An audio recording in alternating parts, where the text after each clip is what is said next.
past of crime and degeneracy is being exposed to the masses. However, for Danny Trejo, he was open and honest about his crimes from the very beginning. You see, for the past 40 years, Danny has been typecast as a gangster, a prisoner, or an overall violent Chicano criminal, but he was not playing a character. This is actually who Danny was. For the first 27 years of Trejo's life, if you looked at him the wrong way, you might end up in a body bag, which led to him spending most of his days in federal prison. What separates Danny from all the Hollywood criminals who tried to mask their crimes with movies and money is because of what he did after he got out of prison. When you hear Danny's story, you will be shocked he made it out alive, let alone this successful and beloved. Hollywood could not poison Trejo because he had already been to the lowest point any human could go, and the way he survived this darkness is nothing short of a miracle. Danny Trejo was introduced to heroin at just 12 years old by his uncle Gilbert, who was only 6 years older than Danny. I caught him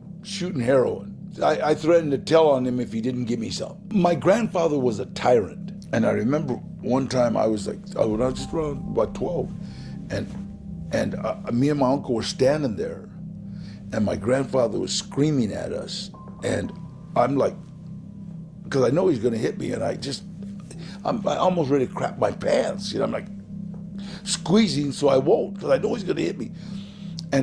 And I happened to glance over my uncle, and my uncle is looking at death in the face, and he's like nodding off. He's nodding. Yeah. And I'm like, oh my God, I'm thinking, this is the baddest dude in the world. My grandfather got so mad at my uncle going down like this, that he walked into his room, slammed the door, and I'm like looking at Gilbert, and then Gilbert wakes up, hey, did he hit us? I wanted to be just like that. Yeah. It's interesting that a 12-year-old's brain associated nodding off on heroin as this way to become a fearless badass. The reason Danny lived with his grandparents in the first place was because his father obtained full custody of him, then stabbed a man and went to prison, effectively making him an only child to be raised by his gangster grandfather and his drug-addicted delinquent uncle. Things escalated from there, with Trejo developing a drug and alcohol dependency and joining Gilbert in robberies and drug deals, which resulted in a childhood where Danny was in and out of juvenile detention centers. First time I went to juvenile hall was 12, 13. 12 years old, and it was just petty stuff back then, or is it? Everything was petty. I mean, just anything you did. Fighting and assault, strong arm robbery. Like if you take money from a paper boy, it's strong arm robbery. Give me it, or I'll beat you up. That's strong arm robbery. So you just get in trouble, and that was just the way of life. We just got in trouble. Mm-hmm. I got thrown out of middle school, Pacoima Junior Middle School, about 11 times for being intoxicated or loaded or fighting, or because you got a middle school with 4 different neighborhoods in it. So and then the gangs. You said you were in a gang, weren't you? Well, Pacoima. I was from Pacoima. I was from this neighborhood. So basically, that's the gang. Although today we associate southern Los Angeles with having a heavily organized gang culture, back in the 50s it wasn't as organized and official. Regardless, Los Angeles was still riddled with very dangerous men who sold drugs, robbed and assaulted people as a means to obtain power and control of the neighborhoods they resided in. From robbing liquor stores with live grenades, drive-by shootings, to violent assaults, Danny Trejo just thought this was a normal way to live. 2 sailors, they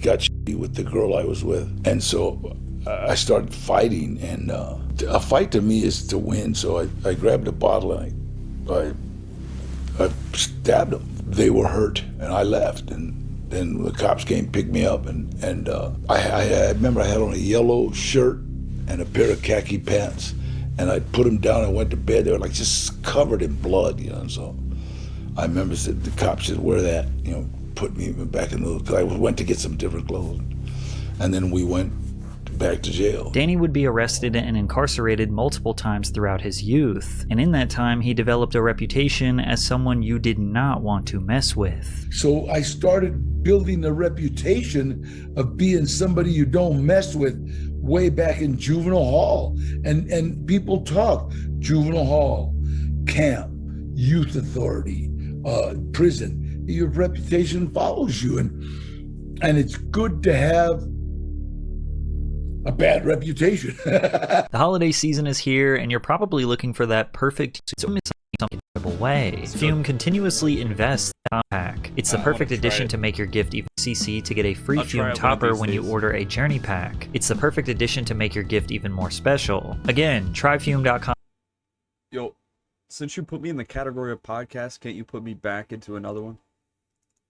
/PatrickCC, or just scan the QR code on screen to grab yours now and make someone's holiday unforgettable. To add to the craziness of Danny's life story, during a brief stint in the county in 1961, Trejo even crossed paths with the notorious cult leader Charles Manson, describing him as a dirty, greasy, scrawny white boy. However, once Trejo reached adulthood, the consequences of his actions would be more severe. And in 1965, when Trejo was just 19 years old, he finally met his fate. While he maintains that it was nothing but sugar to this day, Danny was arrested for selling heroin to federal agents working undercover, which earned him a 10-year prison sentence. But Danny did not fear prison. He had already spent most of his days behind bars, and this is where he expected his life to lead to. When you got to prison, though, was that a fearful thing for you? No, because what was that like the first time you actually went to the big... If you grow up in the system, okay, it's like you, okay, you played Pop Warner. I don't know if you played Pop Warner. Yeah, I played Pop Warner. Pop Warner. Then you played high school. Then you played college. Then you went to the NFL. So now when you weren't afraid, you were like, oh, anxious, because you knew most of the guys there. You know, you knew some of the guys on that team. And that's the same thing with, I was in juvenile hall, I was in camp, I was in youth authority. When I got to the bit, what's up, home dog? Really?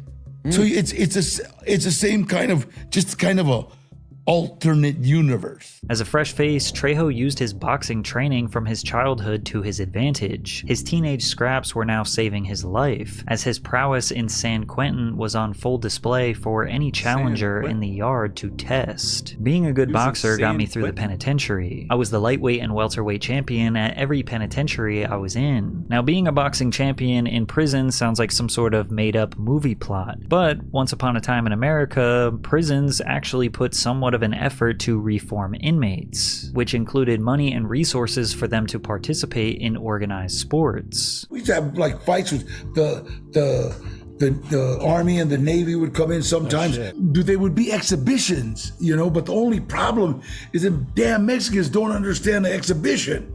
You know, they'll come like, we got money on you, Holmes. No, wait, it's an exhibition. No, they don't touch it. We got money, Holmes. And so you either had to tell the guy that you were fighting, look, Holmes, go for what you know, or surprise him, you know what I mean? If he looked up, surprise him.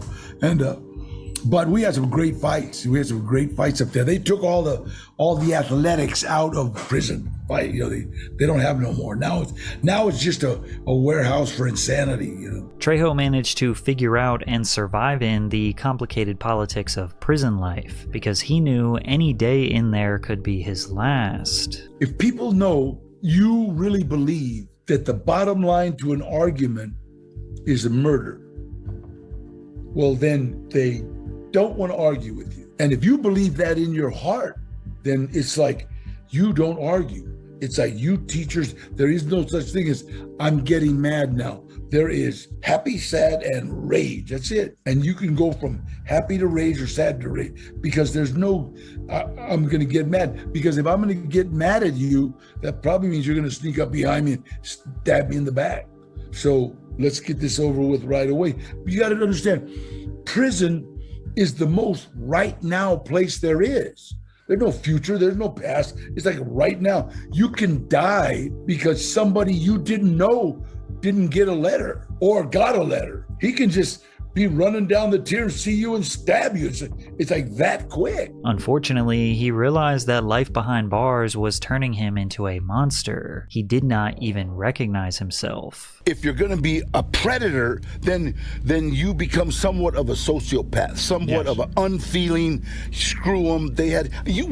I remember an incident where we were playing dominoes. Right. We were playing dominoes for the big game because there's a lot of money on it. And I got a run of fives. And anybody that knows dominoes, I got 4 5s in my hand. And I'm like, look at, and right here, this guy that was watching it had snitched on something. And so boom, boom, boom, boom, boom. They hit him about 6 times in the back with a knife. Bang, bang, bang. And he falls on the domino table. Right. And I got this run of 5s, and I remember going, "Oh my God! Wait, no, wait! I'm trying to push this guy." When somebody gets stabbed, Rob, you have to get away from there because if you're near there, you did it. Right. Do you understand? So I'm like, "No, wait! And everybody's come on!" And we got away. I got back to my cell with this damn run of 5s. Everybody had thrown their dominoes away. I got into my cell. I still got this damn run of 5s, and I was laying there in my cell, and it hit me. What am I becoming? Despite Danny knowing how to navigate the system, make the right connections, and physically defend himself, he would land himself in some trouble that nearly got him the death penalty. At Soledad State Prison in 1968, the prison baseball team was able to organize an exhibition game against an outside baseball team composed of free citizens. It was Cinco de Mayo, which meant that all of the Mexicans in the prison were drinking, partying, and doing drugs. We were like on the third base bleachers here. Third base was just right there. And we're looking at him and he's chewing gum. We're not allowed gum in the penitentiary. Ray had come down from Tescadero. He had a double murder. He came down and he was like looking at this guy chew gum and he was like almost like a little kid. Danny, I want some gum. Hey, puto, give me some gum. You know, this guy turns around. I can't. They told us not to give you guy, and that's as far as he got. Pow!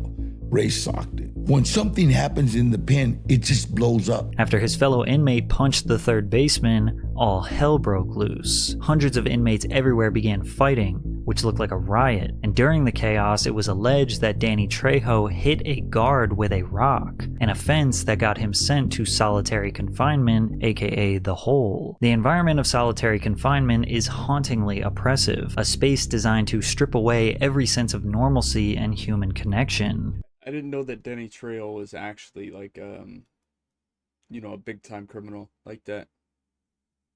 I didn't know that. Trejo kept himself occupied by revisiting his favorite films in his head, occasionally acting out scenes from the Wizard. Big time criminal, but in prison and went to a bunch of prisons. Of Oz to keep his mind busy. On the brink of insanity, it was at this moment that Danny realized his life was over. He had officially reached rock bottom. He sat in a cell where God sucks had been written in feces on the wall, but reaching out to God seemed like the only plausible action to take. And I remember just asking God, let me die with dignity. Lord, just I got a reputation, let me die with dignity.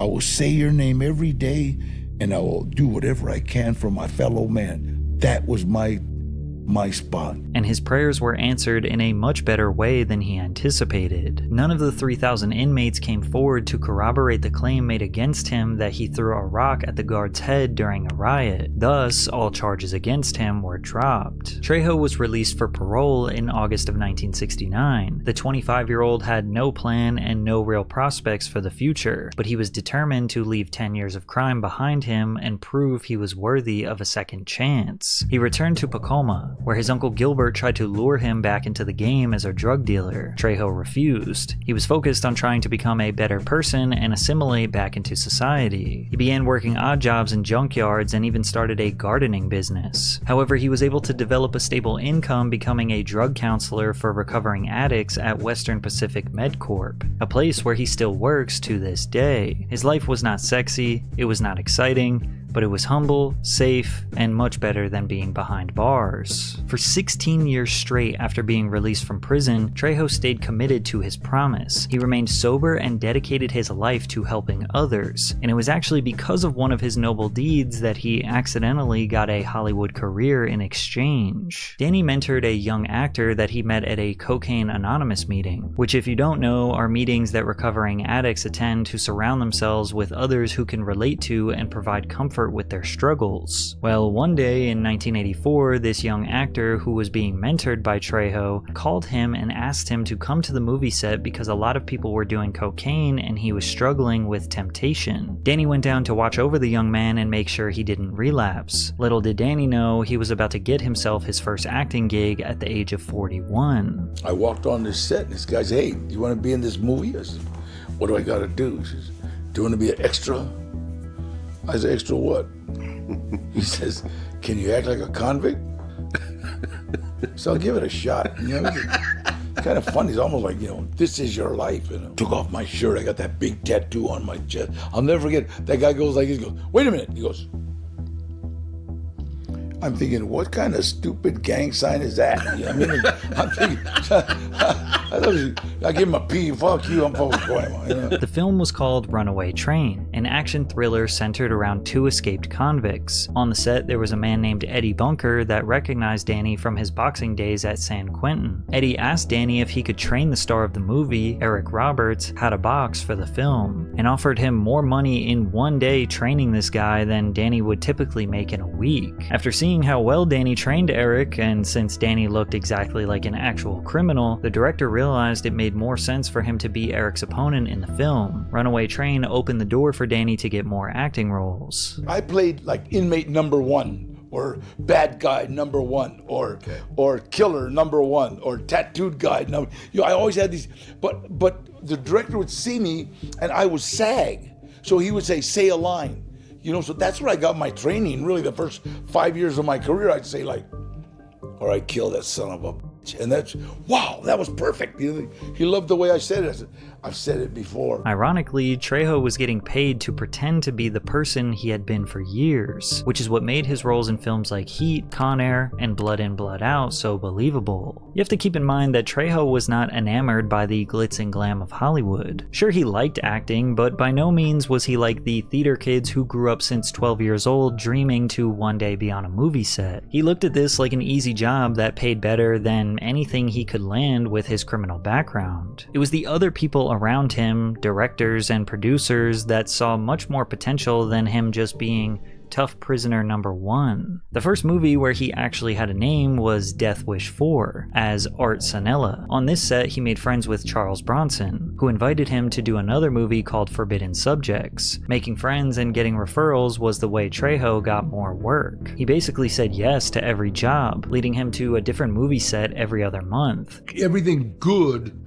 that has happened to me has happened as a direct result of helping someone else. This was his way of life for about 10 years until he finally got a more substantial role that actually gave him a name in Hollywood. And the crazy part is, he didn't even speak. Desperado is a 1995 film directed by Robert Rodriguez, which follows El Mariachi, a guitar-toting gunslinger seeking revenge against a drug lord. Along his journey, he meets Carolina, played by Salma Hayek, who becomes his love interest and ally. Trejo was given the role of Navajas, a fearsome assassin hired by the drug lord Bucho to eliminate El Mariachi. Navajas wields throwing knives with deadly precision. He tracks down Mariachi and nearly kills him, but Mariachi narrowly escapes after a brutal fight that became one of the most iconic and memorable scenes in the film. Desperado grossed $58 million worldwide on a $7 million budget. Damn. Trejo's role as Navajo gave him global recognition without having a single word of dialogue. Rodriguez gave me a compliment one time, and he said, you can say more with your face than most actors can say with a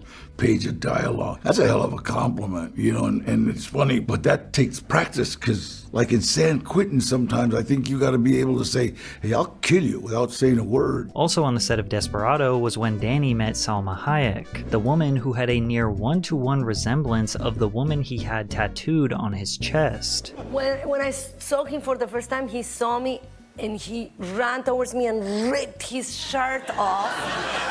I knew you before I knew you. I dreamt you before I knew you. And there was a picture of a woman that looks exactly like me. The body was a little bit better, but let's pretend. Exactly like me in his chest. And he said, I just got out of jail and I'm happy, but for you, I would rob another bank.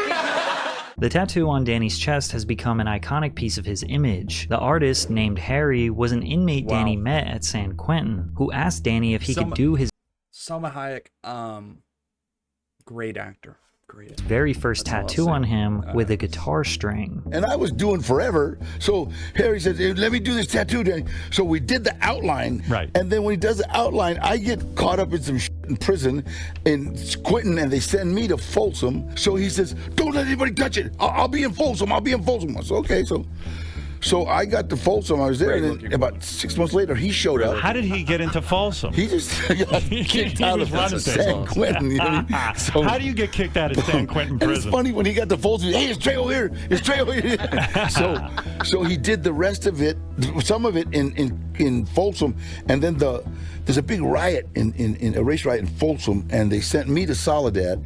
And he said, Danny, please, man, this is my first tattoo. Let me finish it. So you went to 3 prisons to get that tattoo. Danny didn't realize it yet, but after 10 to 12 years in Hollywood, he was officially being typecast. Charles Ramirez Berg, a film professor at the University of Texas at Austin, outlined 6 stereotypes that have defined the representation of Latinos in film over the past century in his book, Latino Images in Films. There's the bandito, the harlot, the buffoon or clown, the Latin lover, and the dark lady. Historically, these archetypes have functioned as a way of putting Latino characters in a box. These archetypes often mocked them, or confined them to roles in which they're the foil or sidekick to a white lead. For most of his career, Danny Trejo played the part of the bandito, someone whose scars and brown complexion were enough to suggest that he was a bad man, with little to no backstory or dialogue about his life or motivation. However, Trejo does not resent being typecast. The first time I was ever really interviewed, she says, Danny, don't you think you're being typecast? Oh, what do you mean? That's what? Well, you're always playing the mean Chicano dude with tattoos. And I thought about it, and I said, well, I am the mean Chicano dude with tattoos. Go with what you got, you know what I mean? So I wouldn't make a good car salesman. Buy this or I'll kill you. In fact, throughout his career, Danny has purposely gone out of his way to take the role of the bad guy with the stipulation that they have to die or go to prison, to illustrate to the audience the potential consequences of living a drug and crime-ridden life, which is quite literally the exact opposite of the contracts that The Rock and Vin Diesel have, where they can never lose a fight and they can also never die. Trejo officially holds the record of the most on-screen deaths of any actor, surpassing Christopher Lee's record with 65 deaths to his name. However, Robert Rodriguez felt it was finally time to show the world the honest, humble, and inspiring man Trejo could be, and that character was portrayed in possibly his most iconic role of his entire career. Spy Kids is a family action-adventure film that follows Carmen and Junie Cortez, 2 kids who discover their parents are retired spies and must save them when they're kidnapped by a madman named Floop. The film blends comedy, high-tech gadgets, and This movie was sickening. This movie is sickening to watch. The way it is. You rewatch the movie, the animation, it's sickening to sit there and watch. and thrilling action in a kid-friendly format. Danny So Trejo's uncanny. character, Machete, is Carmen and Junie's inventive uncle. Machete became a fan favorite for his resourcefulness and tough persona. Thank you for letting us stay here while we ponder our parents' terrible fate. If you weren't a Cortez, I wouldn't be doing this much. So family does mean more to you than money. No. Dad misses you too.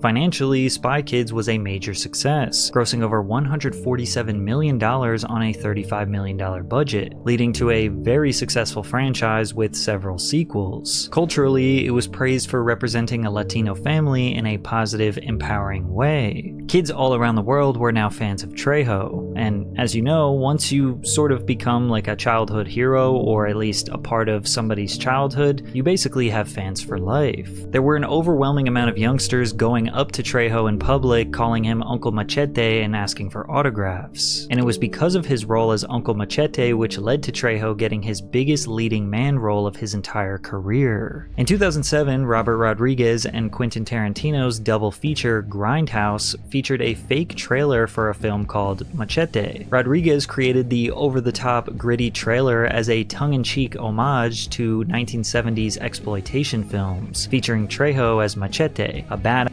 knife-wielding ex-federal agent. The trailer was such a hit with audiences that fans demanded a full-length movie. Danny and I couldn't go down the street without people asking for the movie. People needed it. They wanted a Latino character because they'd never seen it before. And it was like, yeah, why doesn't that exist? And so, they got to work. Machete later premiered in 2010. Trejo is the action star who seeks revenge against corrupt politicians and criminals who have wronged him. The film boldly tackled controversial issues like immigration, racism, and the exploitation of undocumented workers. For the first time, Danny Trejo was the hero. His character is the romantic lead, the one that everyone in the audience is rooting for, without having to be the Latin lover type. As far as Hollywood fame and success, Danny was officially at the peak of his career. Now, most people in Trejo's position would probably expect to just become this massive action star, or at the very least getting offers for more leading man roles. But that wasn't the case. Trejo continued to accept tertiary roles and one-liners in everything from small indie films to blockbuster smashes. Danny could not care less about being the main character on screen, or being typecast, or living up to some superfluous status that celebrities try so hard to maintain. He was simply grateful to be a part of any project that was offered to him, considering his life was destined for failure from the start. Living a drug-addicted, crime-riddled existence in prison made him appreciate his second chance in an entirely different way, and he was going to make the most of it. Danny started a chain of restaurants called Trejo's Tacos. The first restaurant opened in Los Angeles in 2016, and since then, his culinary venture has expanded to include other locations, as well as Trejo's Cantina, a cookbook, and Trejo's Coffee and Donuts. At those establishments, customers can find his own line of hot sauces. While most celebrity side ventures turn into seemingly quick cash grabs, Danny's passion and genuine love for food has led to his products and restaurants being extremely highly rated. Trejo also ventured into the beer industry with his own brand of craft beer called Trejo's Cerveza. He even launched a record label called Trejo's Music. But make no mistake, despite Danny indulging in the fruits of his labor, he has remained humble. Just a few years ago, he saved a baby from an overturned vehicle. He was nearby when a car got into an accident and the 75-year-old ran over to help the victims. I went faster than him, got him one faster and he pulled him out. The only thing that saved that little kid was his car seat, honest to God. A villain in the movies, but a hero in real life. Hollywood and social status mean nothing to Danny Trejo. Even though he enjoys acting, he feels it's just a job that allows him to provide a decent life for his 3 kids. Today, at 80 years old, he is grateful to be safe and 51 years sober. Not to mention, he still remains a drug counselor for others struggling with addiction to this day. That genuine authenticity is what makes people want to work with him more. It also makes him stand out from the phonies he is surrounded by. Trejo continues to have conversations with God. I talked to God a couple of days ago and I said, "How am I doing?" And he said, "You're almost out of hell. Keep it up. You're doing great." That's nice. Hello, guys. I didn't know it was like that. That's interesting hearing his story. And also Selma Hayek, great movie. Great actor, right?